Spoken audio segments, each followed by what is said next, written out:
Toi et moi, c'est une longue histoire. Tantôt d'amour, teintée de haine, des hauts, des bas. Souvent, tu me surprends. Parfois t'es content, parfois t'es triste, tu es fade. Alors, j'essaye de te faire du bien, d'égayer ton quotidien. Tu sais, j'ai envie de prendre soin de toi. Mais des fois, je n'y arrive pas. Je suis fatiguée. Je suis épuisée. Malgré tout ça, tu ne m'as jamais abandonnée. Il est temps que je te laisse être qui tu es.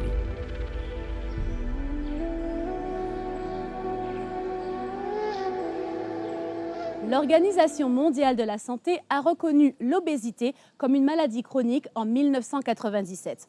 En Guadeloupe, plus de 50% des adultes sont en surpoids et un quart de la population est atteinte d'obésité. Pour remédier à cette épidémie, le centre hospitalier Maurice Selbonne a dédié un service spécial à l'accompagnement des adultes en situation d'obésité, l'unité Aguanani. Créée en 2015, plus de 500 patients guadeloupéens et caribéens ont participé à ce programme afin d'apprendre un nouveau mode de vie basé sur la prévention et la sensibilisation à travers ce programme mensuel. Ce programme, avec une éducation thérapeutique, propose une approche innovante à des patients en quête de réponses et de solutions. En arrivant dans le service, les patients s'attendent généralement à suivre un énième régime, des énièmes restrictions caloriques avec encore une fois des activités physiques hyper intenses. Très vite, ils se rendent compte qu'on va adopter une nouvelle façon de faire.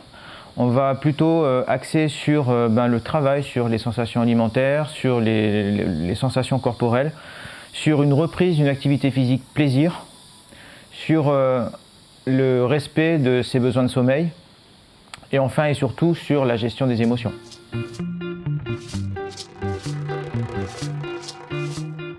Tiens, ici, je te donne la checklist. C'est les affaires que tu dois apporter lors de ton séjour. Ouais. D'accord? Quand tu vas venir, tu devras apporter ça. Je te laisse regarder. Là, je vois, c'est quoi les aliments de plaisir?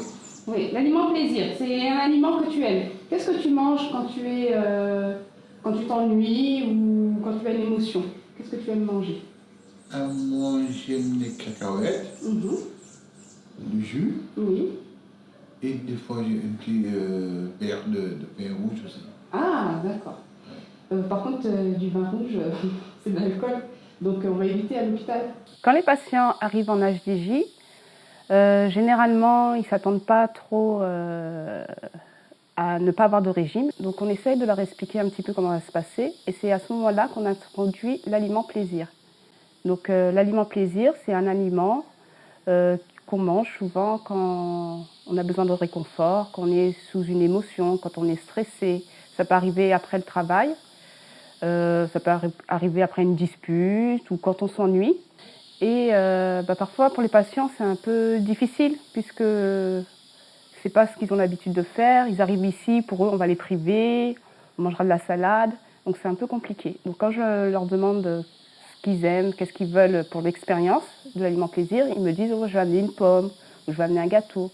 Alors je leur explique que c'est pas trop ce qu'on attend, qu'on préférait qu'ils amènent quelque chose qui leur fait vraiment plaisir, quelque chose qui leur réconforte, quelque chose qu'ils aiment. C'est justement ici qu'il faut essayer, on va essayer, on verra comment ça se passe.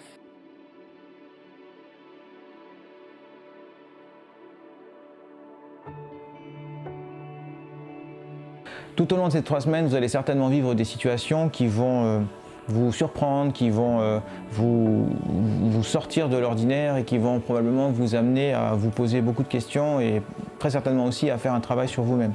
C'est tout à fait normal, c'est d'ailleurs ce vers quoi nous allons tendre pendant toute cette période. Pendant ces 3 semaines, ce qui va être important, c'est également votre implication et l'investissement que vous allez y mettre. Je vous souhaite de profiter pleinement de ces 3 semaines et bien, que l'aventure commence.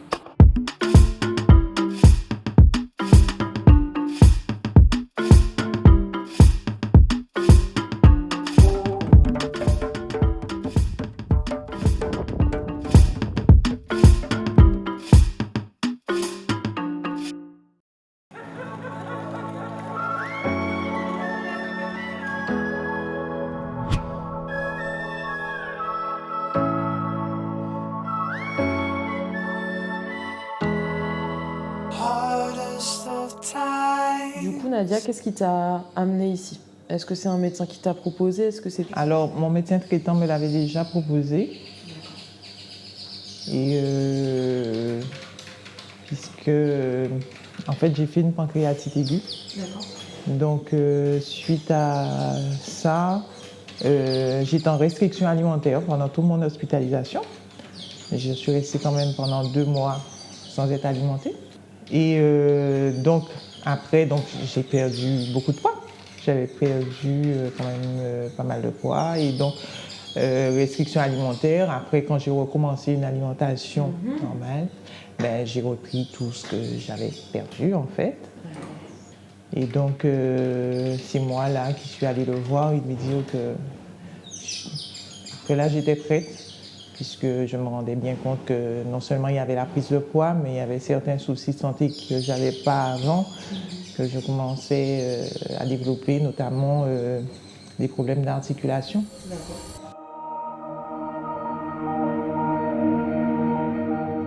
La déconstruction des idées reçues est une étape essentielle pour les patients lors du programme. Essentielle et pourtant difficile à traverser, ce qui explique le suivi psychologique en tant que clé pour un bon accompagnement. Nous avons avec nous Camille Chemin, qui est donc psychologue au Centre hospitalier Maurice-Selbonne. Quelle est la méthode employée par le Centre hospitalier Maurice-Selbonne? Quelle est la différence dans l'approche? Au Centre hospitalier Maurice-Selbonne, nous sommes un service d'éducation thérapeutique du patient. Et donc, nous travaillons en collaboration avec les patients. Donc déjà, c'est une équipe pluridisciplinaire, pluriprofessionnelle. Et nous travaillons vraiment... Le patient est comme un membre de l'équipe, c'est-à-dire qu'il part de son expertise à lui en tant que tel, en tant que patient.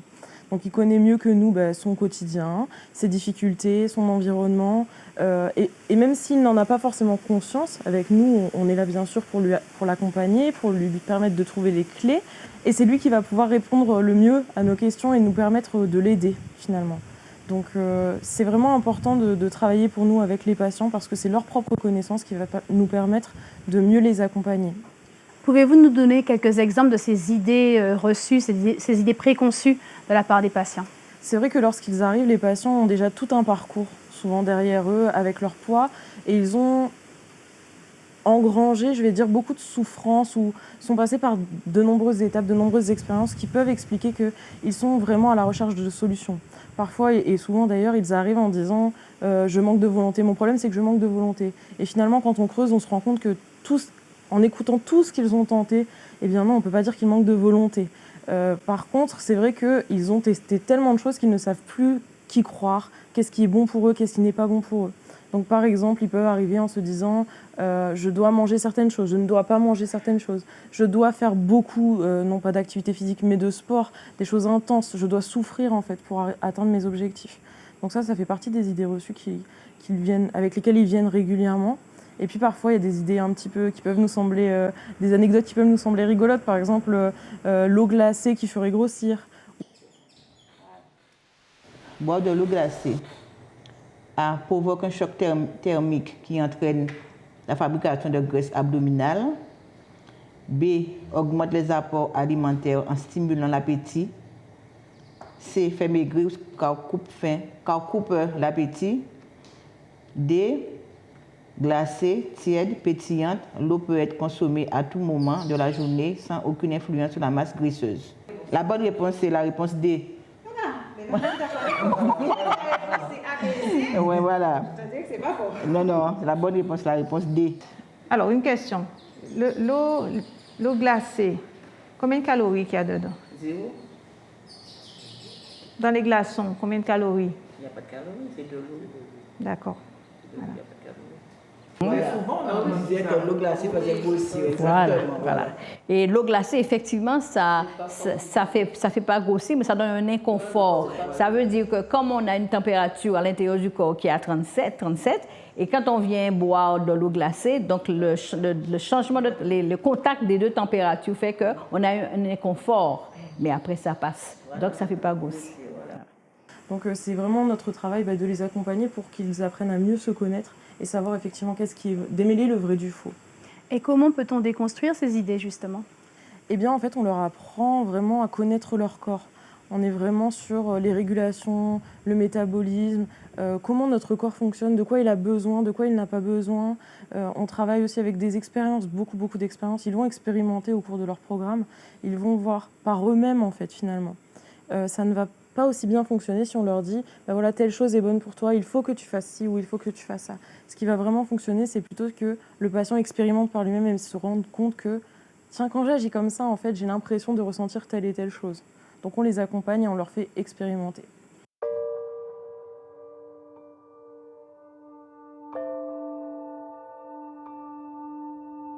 Donc il y avait beaucoup d'idées reçues, hein, comme on disait. Effectivement, même les parents disaient quand tu bois de l'eau glacée, quand tu es enceinte, ça fait grossir l'enfant, donc il ne faut pas boire de l'eau glacée, il faut manger des glaçons. Je pensais que certaines choses n'étaient pas bien, et puis en fin de compte, ça n'avait rien à voir du tout. Hein.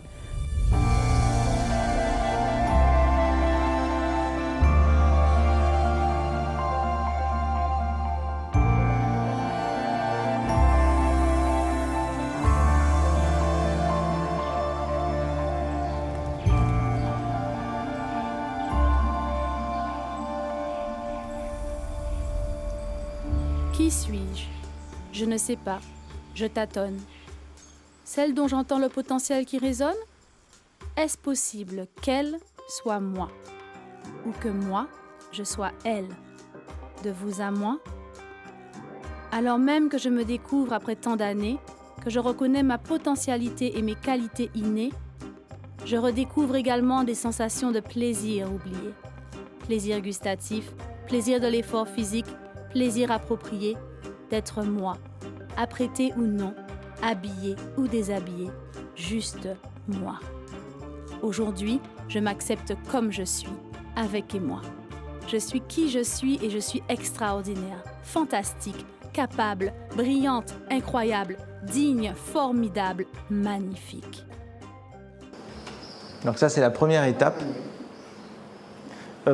Pense à te trouver un petit endroit pour respirer quand même. Parce que sinon, ça va être un peu compliqué. Ok. Donc Manuela ne sait pas encore ce qui va lui arriver, mais elle va être amenée à saisir. Alors, qu'est-ce qu'on lui donne? Ça? Ou non, un truc un peu plus... Allez, celui-là. On va lui donner un objet dans les mains, et cet objet, elle va le décrire sans nous dire ce que c'est, parce que ce n'est pas ça qui nous intéresse. Elle va nous donner des détails sur cet objet, sur ce qu'elle ressent, sur ce qu'il y a sur cet objet. Il faut qu'elle nous le décrive avec le maximum d'informations. L'objectif de cet atelier Aventure sensorielle, c'est clairement de quitter le mode automatique.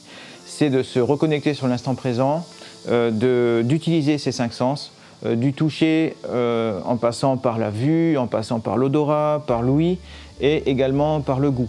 Déguster en pleine attention, s'entraîner, pratiquer, s'exercer, c'est vraiment ce qu'on essaye de faire pour que les personnes qui suivent cet atelier, bien sûr, puissent le répéter chez elles et aussi d'avoir un impact positif pour améliorer leur façon de manger. Le programme, déjà, je l'ai abordé comme un enfant. En y allant pour apprendre, en fait. Et du coup, cet atelier, précisément, la découverte des goûts, l'aventure sensorielle, ben, je l'ai pris comme ça, comme en maternelle.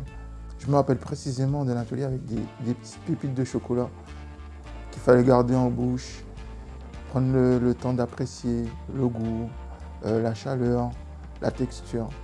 Et de cet atelier, après, dans le retour à la vie civile, le retour à la vie normale, ben, en fait, m'a permis de prendre le temps pour déguster quand je mange. Quand vous avez suivi l'objet, vous êtes arrivé jusqu'à où? Pas loin, par contre. En fait, pour moi, c'était vite fait. C'est vrai. De la même manière que j'ai redécouvert les goûts, en termes de sport et d'activité physique, on va dire qu'il y a le même cheminement. Avant, j'étais dans une performance. Et maintenant, ce que je fais en sport ou en activité physique, puisque c'est ça, mais ça va être une marche de 45 minutes. Mais plus dans la recherche de performance, de temps, de longues séances pour transpirer et pour brûler. Alors, il y a une technique pour y arriver facilement.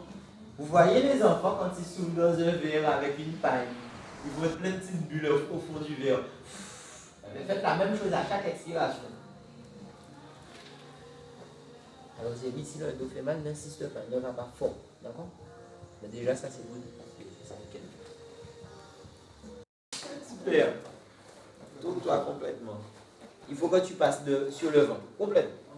Voilà. Puis après, à 4 pattes. Voilà, c'est ça. Voilà, maintenant je fais passer un pied. Le pied qui me fait pas mal. Parce que c'est celui-là que je vais appuyer. Donc je fais passer le pied qui me fait pas mal. Voilà. Tiens, regarde. Hop là. J'ai pas d'argent, laisse-moi vérifier si c'est pas cassé, c'est pas cassé. Voilà, mais tu as ramené le pied. Ah, pour te retourner. Ok. Fais passer le pied devant. Oui. Alors. Bien. Il y a un seul truc qu'on aurait pu faire pour que ce soit encore plus facile. C'était bouger, tu as été plus vite que moi. C'est bien. Bouger la jambe arrière. Ouais. Et c'est ce que Solange a fait toute seule. Merci. Pratiquer une activité physique, c'est bien différent de pratiquer un sport. On a souvent tendance à penser que ça rime avec souffrance, avec douleur, avec difficulté, alors que si on fait de façon adaptée, on peut trouver les solutions pour pratiquer notre activité physique au quotidien. D'ailleurs, on commence tous notre vie avec une activité physique qui est battre notre cœur. On commence tous nos matins avec une activité physique qui est ouvrir nos paupières. C'est vraiment l'occasion de voir que notre corps sait faire ces choses-là et sans nous créer plus de problèmes. C'est l'occasion de voir qu'il y a plein de choses qu'on pensait qu'on ne peut pas faire et qu'en réalité on peut faire. On peut les faire si on les fait de façon adaptée. Parce qu'on connaît notre corps, on connaît ces petits bobos, ces endroits où il ne peut pas faire plus loin, où il ne peut pas aller plus vite. Ouais. En réalité, on peut peut-être si on fait de façon adaptée.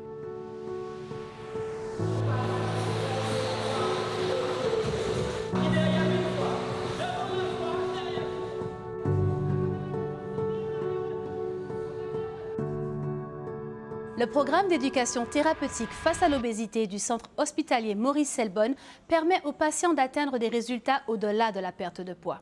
La reconnexion physique à sa propre personne, un objectif essentiel qui nécessite une mise à nu pas toujours évidente. Une métaphore qui prend tout son sens lors des séances de balnéothérapie où les patients doivent se dévêtir pour mieux se découvrir.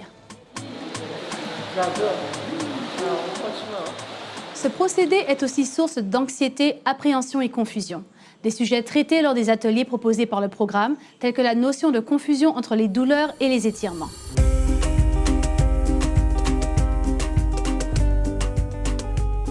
Nous sommes avec Dr Mazapika. Quel est le rôle des ateliers au niveau de la gestion de la douleur des patients ?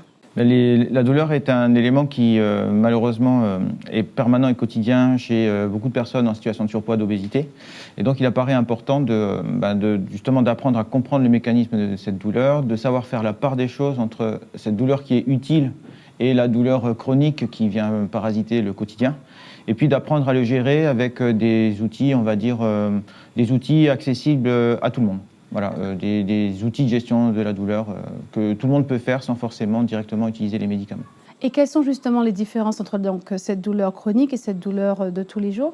Alors, la douleur aiguë, c'est celle, on va dire, qui a une cause, une origine qui est bien déterminée. Par exemple, une douleur au poignet, ça peut être lié à une fracture, ça peut être une entorse. Donc ça, c'est une douleur qui est aiguë, qui vient nous alerter. En fait, la douleur aiguë, c'est ça, c'est une alerte, c'est un signal d'alarme qui vient nous dire qu'il est en train de se passer quelque chose. Donc à ce moment-là, on le traite. On va voir un professionnel de santé, on va traiter cette douleur. Maintenant, la douleur chronique, telle qu'on peut la ressentir dans l'arthrose, dans la polyarthrite, dans toutes ces maladies chroniques, on ressent cette douleur chronique. Et cette douleur chronique, si elle est utile au départ, parce que comme la douleur aiguë, elle nous permet de comprendre qu'il se passe quelque chose, à la longue, cette douleur chronique qui se répète, elle finit par nous parasiter et par nous empêcher de vivre normalement. Alors au niveau de l'obésité, les activités physiques entraînent une certaine douleur. Quelle est la catégorie de cette douleur ? Alors les différents types de douleurs qu'on peut ressentir quand on pratique une activité physique. Alors vous avez la douleur quand on a trop forcé. Donc là, par contre, c'est vraiment la douleur à éviter parce que ça veut dire qu'on n'a pas su entendre l'alerte que nous envoie notre corps. Et à ce moment-là, donc, effectivement, il faut adapter son niveau d'effort, doser son niveau d'effort à ses propres capacités. Donc ça, c'est la douleur qu'on peut ressentir d'ailleurs de manière assez brutale. Après, il y a la douleur qui survient le lendemain ou 2-3 jours après, c'est la douleur qui est liée aux courbatures. Et celle-là, on va dire que c'est plutôt une douleur qui est intéressante parce qu'elle est le signal qui nous indique une reprise d'activité physique et donc que finalement le corps est en train de se remettre en marche. Alors là aussi, une chose qui est importante à noter, c'est encore une fois de s'écouter, d'écouter son corps et surtout d'éviter de forcer.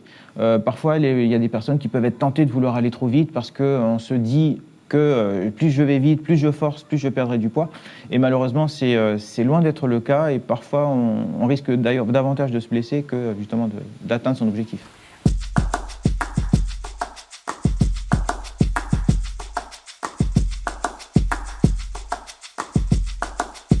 Comme on peut tout manger selon sa faim, on a choisi les pâtes bolognaises parce que c'est assez gras pour que tu sais aussi manger la sensation. Parce que le cerveau il reçoit, il voit ces tissus comme blanc, tout de suite il est déjà plus ou moins rassasié. C'est pour ça qu'on a choisi la pâte bolognaise parce que c'est gras pour que c'est vraiment ressentir la sensation de satiété. Alors on va commencer l'exercice de la satiété. Alors ce que vous avez préparé ce matin, chaque personne qui ira va prendre la quantité vous allez manger par rapport à sa faim et vous allez le partager en 4. Et chaque bouchée que vous allez manger, chaque part, vous prenez votre temps pour manger jusqu'à ce que vous allez arriver au rassasiement. Qui veut commencer? En arrivant dans notre service, les patients viennent découvrir les différents signes de la faim. Dans les différents signes de la faim, il y a ce qui est très important, la satiété. Et lorsqu'on arrive à la satiété, on a mangé jusqu'à sa faim, mais sans dépasser sa faim. C'est lorsqu'on dépasse sa faim qu'on est dans un inconfort. Donc avant la première portion, heure de début, c'était midi 41. Midi 41. Niveau de faim, j'ai mis 9. J'avais très faim, moi. Envie de manger cet aliment, j'ai mis 9 aussi. Je pense pouvoir manger. Moi, j'ai mis tout.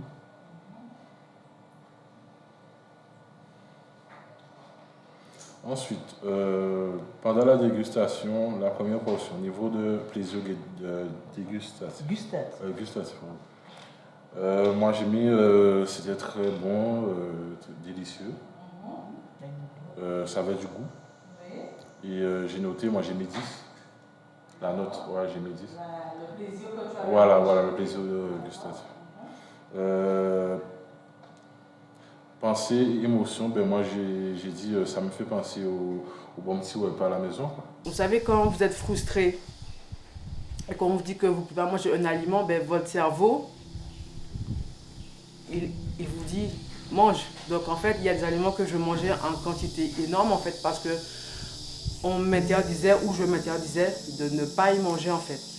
Et après, à Guanani, comme je savais que je pouvais faire psychologiquement, je pouvais les manger en fait, donc en fait, je me jetais plus dessus en fait. Écouter son corps avant tout. Un adage de vie qui prend toute sa place dans le quotidien des patients, qui se retrouvent très souvent face à la notion du contrôle de soi. Une nouvelle étape à franchir qui révèle souvent l'ambiguïté des sentiments de culpabilité et de satisfaction.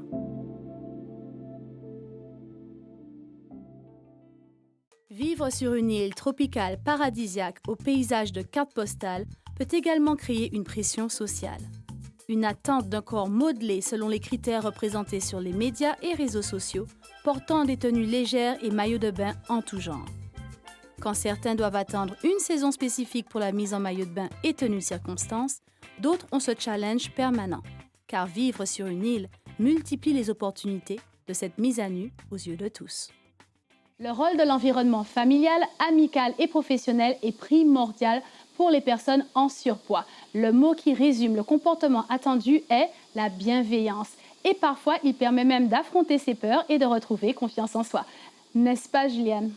Tout à fait. Le regard des autres est vraiment très important. Il y a un impact direct sur nous, que ce soit négatif finalement ou positif. On sait bien que tout le temps, quand des personnes sont là pour nous rabaisser par rapport à notre physique, nous dire tu es trop gros, tu es trop mince, tu es ci, tu es comme ça, tu devrais être ça, on sait comment ça nous touche et ça nous blesse.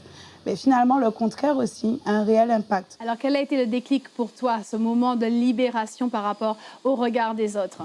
Moi, en fait, j'aime beaucoup tout ce qui est le shopping, la mode, les tenues. Et je rêvais tout simplement de pouvoir me mettre en maillot de bain 2 pièces. Devant tout le monde? Devant tout le monde. Tu sais, très souvent, quand j'étais petite, je me baignais en t-shirt. Je sais qu'on est nombreuses à avoir fait ça, à le faire peut-être encore. Me baigner en t-shirt, me couvrir au maximum. Je mettais des brassières de sport en dessous, tout pour qu'on ne me remarque pas quand j'allais entrer dans l'eau. Et puis en réalité, l'année dernière, je me suis dit, mais pourquoi tu t'infliges ça? On était en plein confinement. Je suis là, je me dis, tu dois apprendre à t'aimer comme tu es. Toi-même, tu te sens bien. Tu peux pas, parce que quelqu'un te dit ci ou ça, te priver de ce moment où tu vas aller dans l'eau en maillot de bain. Donc j'ai mis mon petit maillot de 2 pièces en me disant, bon, allez, tout le monde va te regarder, tout le monde va te juger. Au final, je suis arrivée avec mon maillot. Il ne s'est rien passé. Et je suis ressortie, je me suis dit, voilà, qu'est-ce qu'il y avait de compliqué en fait? C'est vrai que l'expérience que j'avais, c'était l'expérience avec l'entourage un peu familial où souvent, on a les oncles, les tantes qui te disent « Oui, alors moi j'ai mon petit gars, là j'ai à Juliane » ou bien « Oh là là, tu vas plus pouvoir passer par la porte » ou ce genre de commentaires. Et puis au final, on éduque aussi son entourage. Et quand les gens vous voient comme vous êtes, voient que finalement, si toi tu es bien avec toi-même, quand eux, ils vont commencer à te dire « mais Juliane, il faut arrêter, là, il y a un souci », alors qu'eux-mêmes te donnent à manger dans les petits repas le dimanche. Mais si eux-mêmes voient que toi, tu es bien avec toi-même, ils vont essayer 1 fois la remarque, 2 fois, mais au bout d'un moment, tout ce qu'ils voient, c'est une personne heureuse, en fait. C'est pas le but, c'est pas gagner, c'est faire quand vous pouvez bouger et faire par plaisir. Voilà. Allez, garçon. Oui, mélanger. Effectivement, c'est une bonne idée. Voilà. On mélange garçon et fille. Donc, je suis avec Olivier et Poulier avec Leslie. Les ou bien même.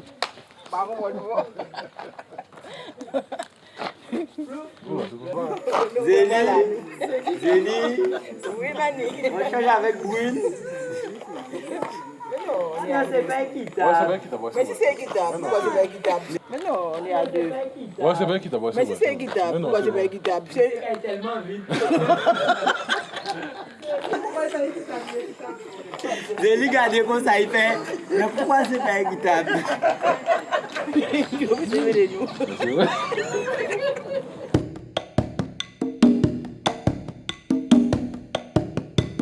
Je vous donne un exemple de pensée qu'on a tous, hein, peu importe le sujet, que ce soit l'alimentation ou autre chose.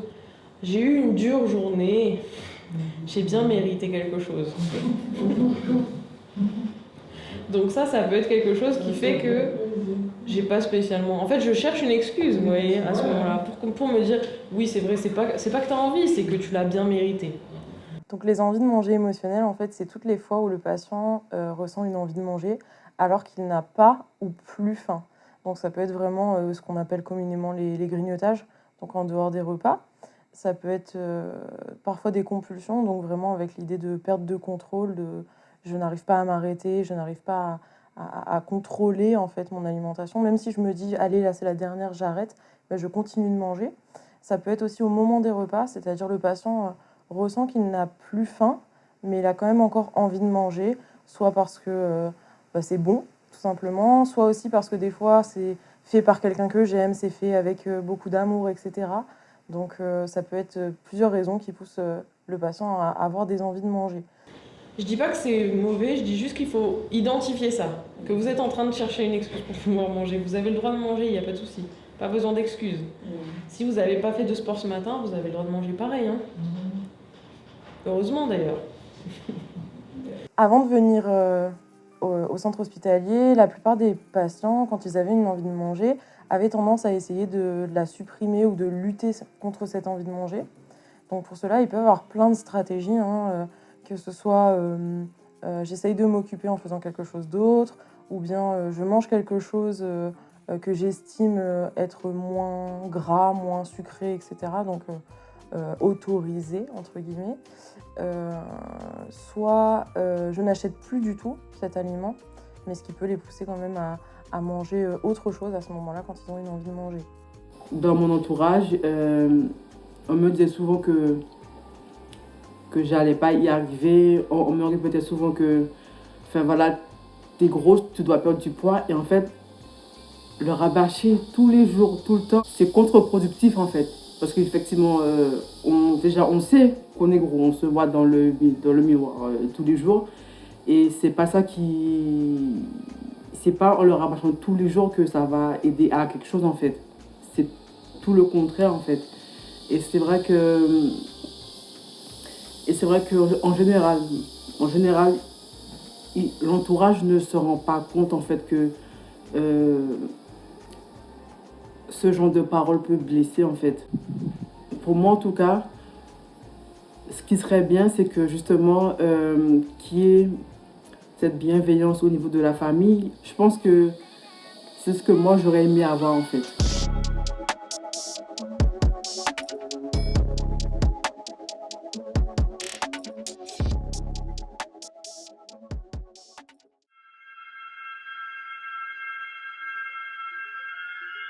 Le parcours de chaque patient face au surpoids et l'obésité lui est propre, mais les similitudes sont frappantes.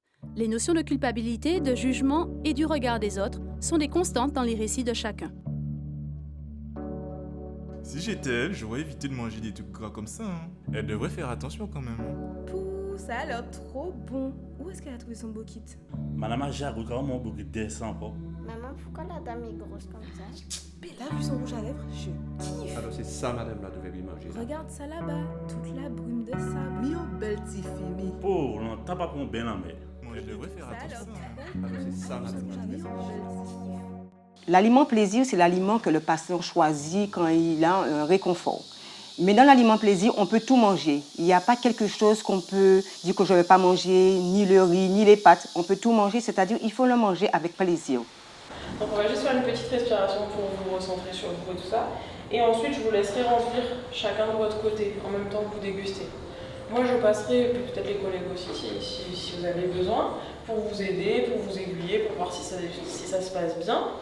Mais en tout cas, vous allez remplir à votre rythme. Ça veut dire que vous vous arrêtez aussi où vous voulez.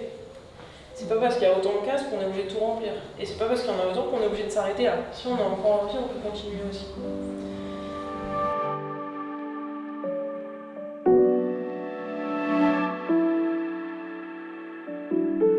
Il y a une anecdote d'une abonnée qui nous suit depuis le début, qui a voulu se livrer et nous raconter l'enfer qu'elle vivait avec son époux, qui surveillait gramme après gramme les doses journalières de repas qu'elle ingérait.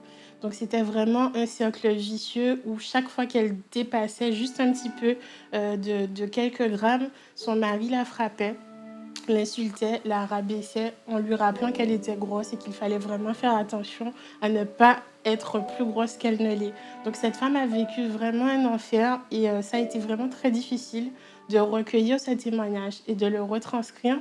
S'en est suivi des mesures sociales, des mesures judiciaires qui ont permis à cette femme de sortir de cet enfer. Donc c'est vraiment un sujet très très délicat qui met beaucoup de doutes sur le fait d'être une femme et d'être responsable en fait de son corps. Avant, j'aurais été gênée au restaurant. J'aurais été gênée, et ça m'est même déjà arrivé de ne pas prendre ce que je voulais prendre au restaurant parce que j'avais peur que les gens me regardent en fait. Donc je prenais une salade ou des haricots verts, voilà, pour éviter en fait ce regard que je pouvais ressentir. Et c'est vrai que maintenant, ça m'est complètement égal en fait. Si je prends des frites qui dégoulinent de mayonnaise, je prends des frites qui dégoulinent de mayonnaise et tant pis pour les autres en fait. Moi, tant pis quoi. Et moi, je sais que ça me fait du bien, que je ne culpabilise pas d'en manger en fait. Alors ça va être la question, c'est-à-dire après, préparer après. Ça va être la question.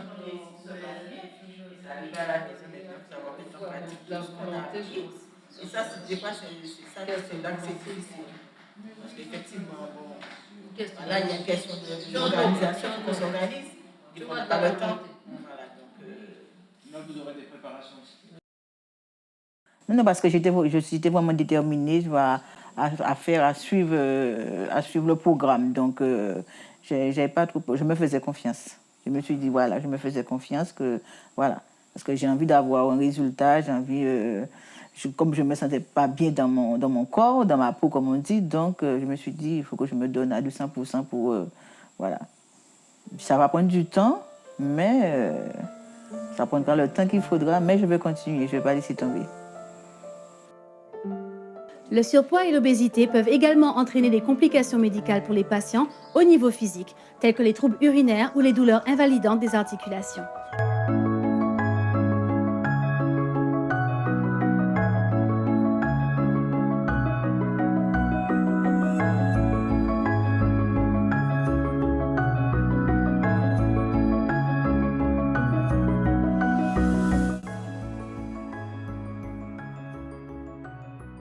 À toi, il est temps que je t'exprime ce que je ressens à ton égard. Depuis aussi loin que je me souvienne, j'ai toujours eu quelque chose à te reprocher. Nous étions pourtant liés de fait et il me fallait composer avec toi. Bien entendu, les autres n'ont pas participé à améliorer nos rapports, parfois avec des conseils farfelus pour nous aider, nous réconcilier. Et comme je voulais t'aimer mieux, j'ai essayé, continué à chercher des solutions. Aujourd'hui, je prends conscience que je ne pourrais faire le reste du chemin sans toi. Pour l'avenir, j'aurai besoin de toi, plus que jamais, car nous ne formons qu'un. Alors, pour la lettre à mon corps, je me rappelle quand Camille nous annonçait qu'on devait écrire une lettre à notre corps. Et quand on retrouve une réponse, je me rappelle à l'époque, j'ai eu un blocage, parce que c'est vrai que j'ai toujours eu une histoire compliquée avec mon corps, en fait. Et c'est vrai que je sais pas, je me voyais pas, je savais pas comment faire, ni par où commencer. Et en fait, à l'époque, je m'aimais tellement pas, en fait, que je pense que aussi le fait de ne pas m'aimer, ça a renforcé le blocage, en fait. Je me disais, mais en fait, de ma tête, je me dis, mais toi, je t'aime pas, en fait. Donc, qu'est-ce que tu veux que je te dise, en fait? Je t'aime pas, point, en fait. J'ai un peu réfléchi. Bon, quand j'ai voulu commencer à écrire la page blanche, hein, parce que forcément, j'étais pas vraiment dans, on va dire, un bon état d'esprit. Et en fait, je me rappelle, j'ai réfléchi, je me suis dit qu'en fait, mon corps, même si effectivement je n'aime pas, mais mon corps, il me suit depuis ma naissance, il est là, il me supporte en fait. Et qu'on est là tous les deux en fait. Et que je me rappelle me dire à ce moment-là, il faut que je trouve un moyen, même si ce n'est pas immédiat, mais je trouve un moyen pour qu'on se réconcilie, parce que c'est quand même important. Et je me suis dit que écrire une lettre à mon corps, en fait, c'était peut-être le début de ce cheminement, en fait, et ça a été le cas. Je ne me rappelle pas exactement de ce que j'ai écrit, parce que ça date un petit peu, mais je me rappelle quand j'ai lu la lettre après avoir terminé, je crois que j'ai pleuré, en fait, parce que je me suis dit, waouh, quand même, c'était, pour moi, en tout cas, c'était fort, parce que mon corps et moi, on n'était pas amis du tout, comme je l'ai dit, donc... Et c'est vrai que ça a amorcé, j'ai bien vu que ça a amorcé le chemin vers l'acceptation de soi, en fait, et la réconciliation avec moi et mon corps, en fait. La notion de l'impact du regard des autres sur le corps est un thème souvent abordé. Avec nous, nous avons Jelena, qui est donc la créatrice du média Faramineuse, et Juliane, professeure dans le secondaire. Quel a été cet impact du regard des autres dans votre vie? Oui, alors, vous savez, il y a une citation qui m'inspire beaucoup. Le regard des autres sur soi forme et déforme. C'est-à-dire qu'en tant qu'être humain, on cherche toujours la validation de l'autre. Par rapport à la famille, par rapport au travail, son cercle d'amis. Et on a toujours tendance à se définir par rapport à ce que les autres nous disent. Donc, c'est vrai que quand on est en surpoids, on est vraiment dans une bulle où on est vraiment incertain du potentiel qu'on a. On se remet en question en permanence, on a des doutes, on est différent. Les autres nous le font remarquer.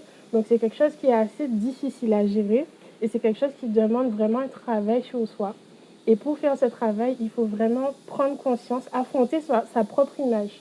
Et tant que ce travail-là n'est pas fait, le regard des autres, en fait, aura une place trop importante dans la vie qu'on essaye de mener. Juliane, en fait, je suis tout à fait d'accord avec ce qu'elle dit, mais c'est notre quotidien en réalité.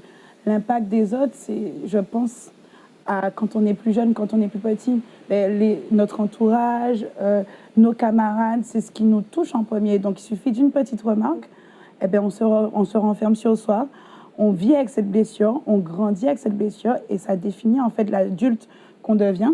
Et c'est une souffrance permanente. Et on a tout ce travail à faire, effectivement, à déconstruire l'image qu'on met dans notre tête, qu'on trouve dans les médias, pour en fait apprendre à s'aimer soi, à construire sa propre image, à se dire « je suis bien comme je suis, je n'ai pas besoin qu'on me le dise, je n'ai pas besoin qu'on me dise que je dois être comme ci ou comme ça. C'est mon corps, c'est lui qui est avec moi au quotidien, c'est mon meilleur ami, c'est mon compagnon, c'est... » Non, j'ai pas besoin en fait au final du regard des autres. La crainte. Cet ennemi omniprésent dans le parcours des patients. Comment affronter le regard des autres? Comment s'organiser au quotidien pour maintenir le cap et atteindre ses objectifs? Et si je n'y arrive pas? Et si j'aurais fait tout cela pour rien? Et si je n'étais pas assez fort?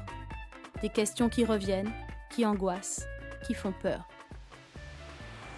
Juste récupérer. Non. Douleur, difficulté, je ralentis ou je m'adapte. Mon groupe, il est bloqué. Non, mon groupe est bloqué. On prend une petite pause. Bien reçu pour PC de sécurité. Bien reçu pour David Emmanuel. Les patients arrivent avec beaucoup de craintes sur comment on va faire pour pouvoir continuer à la maison. Parce que là, on n'aura pas le même encadrement. Il n'y aura plus le coach, il n'y aura plus l'APA, il n'y aura plus les infirmiers autour de moi pour s'occuper de moi. En réalité, c'est eux-mêmes qu'il faut qu'ils écoutent. Eux, par rapport à leurs sensations, par rapport à leur état physique, parce que c'est leur corps qui leur dira jusqu'où aller et les limites à ne pas dépasser. Dans l'éducation thérapeutique, on a vraiment un objectif, c'est de travailler à l'autonomisation des patients. Et pour cela, il faut qu'ils apprennent à se faire confiance. On est là pour les accompagner pendant leur première démarche, pour essayer de trouver les premières réponses et les premières solutions avec eux, de leur proposer des exercices et surtout de les aider, en fait, de les renforcer au fur et à mesure pour qu'ils prennent confiance en eux, pour qu'ils voient qu'ils sont capables de faire les choses, qu'ils les réalisent, certes avec notre accompagnement, mais par eux-mêmes, et qu'ils sont capables en fait de transposer cet apprentissage dans leur quotidien. Je m'aime, je suis belle, je suis fantastique, je suis exceptionnelle, je suis unique, je suis moi. L'amour de soi est la base pour une reconstruction personnelle. Nous sommes avec Audrey Eulalie, l'auteure du livre « Je suis obèse et je m'aime ». Quel est le message principal du livre? Le livre « Je suis obèse et je m'aime » a été écrit en 2 parties. La première partie consiste à présenter à tout un chacun les situations auxquelles sont confrontées les personnes en situation d'obésité. Il peut s'agir du regard,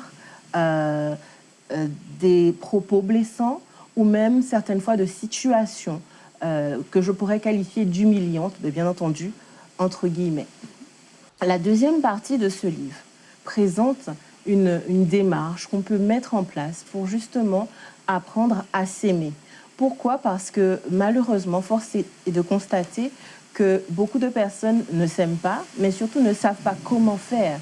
Et en fait, il faut trouver cette méthode pour apprendre à s'aimer. Même si elle est propre à chacun, je pense qu'il y a des pas que tout le monde peut faire pour pouvoir atteindre cet amour de soi. Aujourd'hui, quelle est ta relation avec ton corps? Quelle est ta relation amoureuse avec ton corps? Aujourd'hui, alors, je suis dans une relation amoureuse avec mon corps, une relation où je peux maintenant me regarder dans un miroir. C'était une chose que je ne pouvais pas faire avant. Ou quand j'avais, je dirais, le malheur d'apercevoir mon image, c'était tout plein de propos négatifs qui me venaient à l'esprit et jamais un compliment, jamais un mot doux. Maintenant, tout cela a changé. Je suis heureuse de me voir dans un miroir. Je suis heureuse d'être celle que je suis. Et j'ai appris non seulement à m'aimer, mais je pense aussi à cultiver la gratitude pour ce que j'ai, pour le parcours que j'ai eu. Et cela me permet vraiment de, je dirais, d'exploser d'amour. J'aime bien employer l'expression « je suis le Hiroshima de la joie ».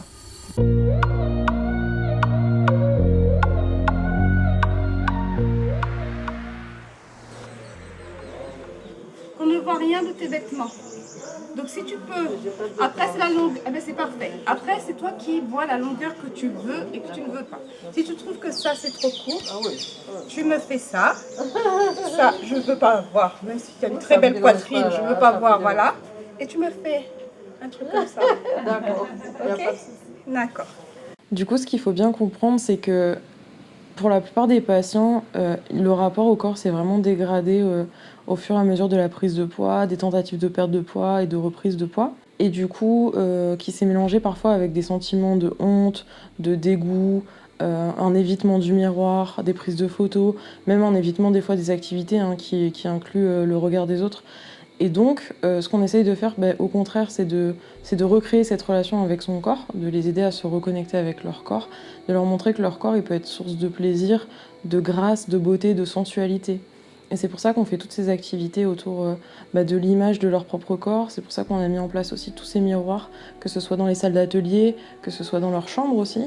C'est vraiment un élément clé de leur prise en charge pour changer ce rapport, pour réapprendre à se reconnecter, voir que même si leur corps n'est pas exactement comme ils le souhaiteraient, et bien finalement il peut être quand même beau. Il y a peut-être quand même des parties qu'ils apprécient, que dans l'ensemble il peut être harmonieux, qu'il y a vraiment des choses positives aussi dans leur apparence et qui prennent plaisir à prendre soin d'eux. Parce que prendre soin de son apparence, c'est aussi avoir envie de prendre soin de sa santé, c'est aussi avoir envie de faire de l'activité physique, c'est avoir envie de manger mieux, de dormir mieux, etc. Donc c'est vraiment un ensemble et ça peut être un élément du déclic de ce parcours qui est quand j'ai une image agréable de moi, j'ai l'impression de valoir quelque chose, je suis un être humain comme les autres et je mérite le même respect que les autres. Donc vraiment, ce travail de reconnexion à soi, de reprendre confiance en soi, c'est un élément clé de la prise en charge pour les patients.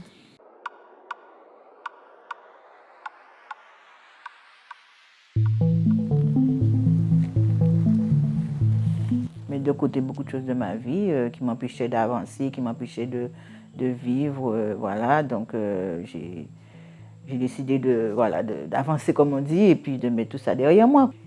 Et aujourd'hui, ça va beaucoup mieux. Ça va beaucoup mieux. Je me sens plus épanouie, je me sens mieux dans ma tête, libre dans mon corps. Donc voilà, ça va.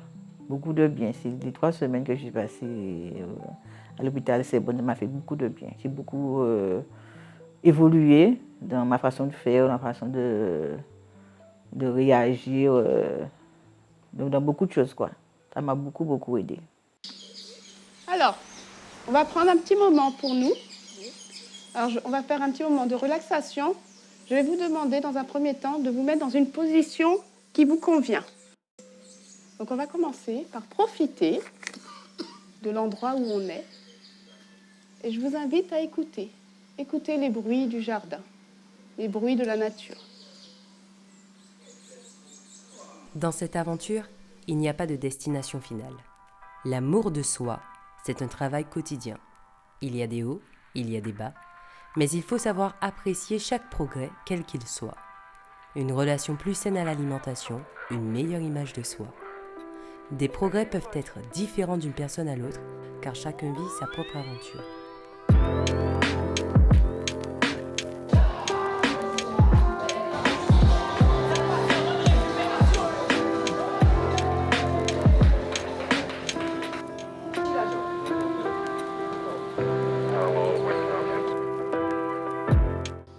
La majorité des personnes ont tendance à se focaliser sur les chiffres de l'IMC, l'indice de masse corporelle. Or, il existe d'autres facteurs à prendre en considération. Dr Mazapika? Oui, alors en effet, l'IMC est le critère principal sur lequel les gens ont tendance à focaliser. Et puis c'est normal puisque c'est ce avec quoi on les mortels à longueur de journée. L'IMC, rentrer dans des normes, dans des cases, être en dessous de 25 pour ne pas être en surpoids ou être en dessous de 30 si on ne veut pas être en situation d'obésité. Or, ce qu'il faut savoir, c'est que justement, d'une part, l'IMC en lui-même, s'il est un des critères les plus utilisés, il est par contre aussi imprécis, en particulier sur les niveaux de surpoids et d'obésité dite de classe 1. Je m'explique. À ce niveau de surpoids et d'obésité, en fait, on peut tout aussi bien trouver des personnes qui, par exemple, auraient tout simplement une corpulence athlétique. Il suffit que le poids rapporté à la taille atteigne un certain rapport pour qu'on puisse être classé dans l'une ou l'autre de ces catégories. Si vous prenez l'exemple de Teddy Riner, en appliquant simplement le calcul de l'IMC, si on a un poids à 130 kg et une taille à 2 mètres, on aurait un IMC autour de 32. Donc si on se limitait à l'IMC, il serait classé en obésité classe 1. Or, en fait, on ne peut pas du tout parler d'obésité, puisque l'obésité, comme on le sait, c'est bien entendu un excès de masse graisseuse. Donc ça montre bien les limites de l'IMC, et qu'à ces niveaux-là, on a tendance plutôt à utiliser ce qu'on appelle le tour de taille. Donc c'est le tour de taille qui va être un indicateur justement de cette présence de masse graisseuse. Donc ça, c'est un premier élément qui, d'une part, donne la limite de l'IMC. Maintenant, ce qui est important, c'est aussi de se focaliser sur d'autres éléments, à savoir notamment comment je me sens.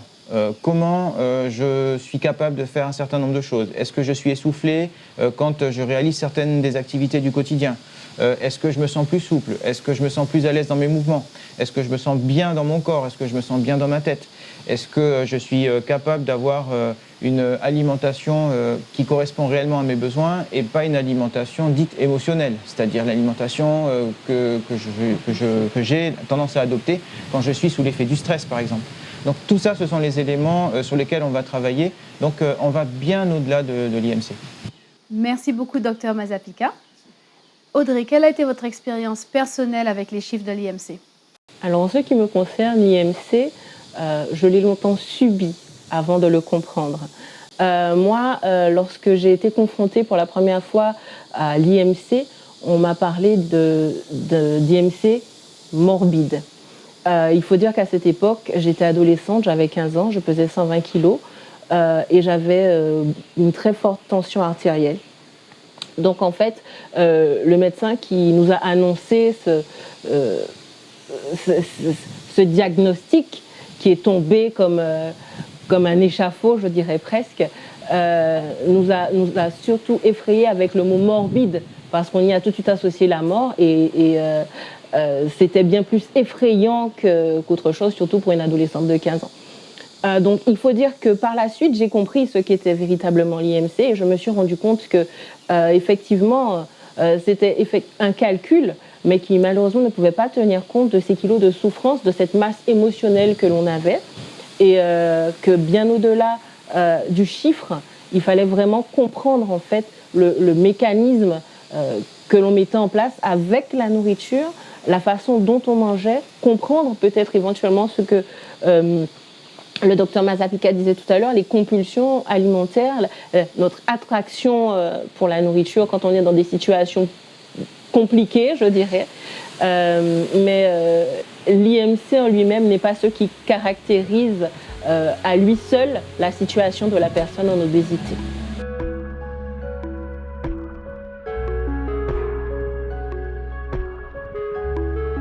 Environ 80% des régimes se concluent par un échec. Perdre du poids sans régime, c'est possible et c'est bien la démarche que le service Agwanani met en place à travers son programme d'éducation thérapeutique. Faisons un bilan. Isabelle René Corail. Il est vrai que quand on a eu l'idée de concevoir ce programme, nous savions effectivement que l'aspect nutritionnel était important. L'abord, l'approche effectivement sur l'activité physique était également important, mais nous voulions faire autre chose parce qu'en fait, on se posait la question de savoir vraiment le pourquoi. Pourquoi effectivement les patients obèses ont tendance à expliquer le comportement face à l'alimentation, aussi des fois par rapport au rejet par rapport à l'activité physique. Donc, après avoir effectivement fait pas mal de recherches, vu comment ça se passe un petit peu entre guillemets ailleurs, nous a paru important qu'il y ait effectivement une prise en charge psychologique. Ça nous a permis de mieux cerner le patient et de prendre en charge sa globalité, tant sur l'aspect nutritionnel, le rapport à l'activité physique et également un soutien psychologique. Et vraiment, cette approche psychologique qui était très importante pour nous. Marie-Lise Théon. Alors, je suis une ancienne patiente du programme. J'étais là en 2017. Et c'est vrai que depuis mon passage au service, j'ai perdu une quarantaine de kilos, 46 pour être précis. Et en fait, ce qui s'est amélioré, c'est surtout la qualité de vie en fait. J'ai vraiment gagné en qualité de vie. Par exemple, quand j'étais chez Agwanani, le médecin qui était là m'avait mis sous traitement pour ma tension. J'avais une tension super élevée. Et aujourd'hui, c'est un traitement que je ne prends plus, en fait, parce que ma tension est redevenue normale. Et en fait, avoir fait ce programme, en fait, m'a appris énormément de choses sur moi, en fait, que ce soit au niveau psychologique, mais aussi ça m'a énormément beaucoup aidé au niveau physique aussi, parce que effectivement, j'ai perdu pas mal de poids. Et donc voilà. Camille Chemin? Oui, et c'est vrai que le témoignage de Marie-Lise, il est tout à fait important parce qu'il nous montre à quel point, en fait, on agit sur les différents domaines de la vie des patients. Et c'est important de se rendre compte qu'on reçoit des patients avec des profils très variés, des personnes qui ont une obésité qui s'est installée ou un surpoids qui s'est installé tardivement, ou bien peut-être pour certains ça remonte à l'enfance avec des événements de vie très marquants, très douloureux. Et ce ne sont pas forcément les mêmes causes qui vont être abordées selon la personnalité du patient, selon son parcours de vie, etc. Donc c'est vrai que les résultats peuvent être aussi plus variables selon les personnes, et puis ça peut prendre plus ou moins de temps, mais c'est important de se rendre compte que chaque personne peut avoir son accompagnement, peut agir sur les différents domaines de sa vie, et on est sur quelque chose qui va se produire dans le long terme. Le programme est dédié aux adultes. Qu'en est-il des enfants qui sont également atteints de cette maladie? Marie-Élise Sextus? Alors effectivement, nous, à l'association Agance, nous prenons en charge des enfants âgés de 3 à 18 ans. Nous proposons aux familles une prise en charge de proximité, c'est-à-dire la diététicienne sera au domicile du patient. Nous mettons en place le coach sportif, la consultation avec la psychologue. Au-delà de la perte de poids, le programme du centre hospitalier Maurice Selbonne a permis à plus de 500 personnes de la Guadeloupe et de la Caraïbe de comprendre les mécanismes physiques, médicaux et émotionnels de l'obésité et surtout de se redécouvrir, d'améliorer sa qualité de vie, d'apprendre à s'accepter et à s'aimer. Un changement physique et émotionnel capable de transformer une vie et de transmettre aux futures générations les outils pour un jour vaincre cette maladie encore trop présente dans la Caraïbe. Et là, on va passer à un deuxième vote. On va vous remettre des documents, enfin de nouveau un papier.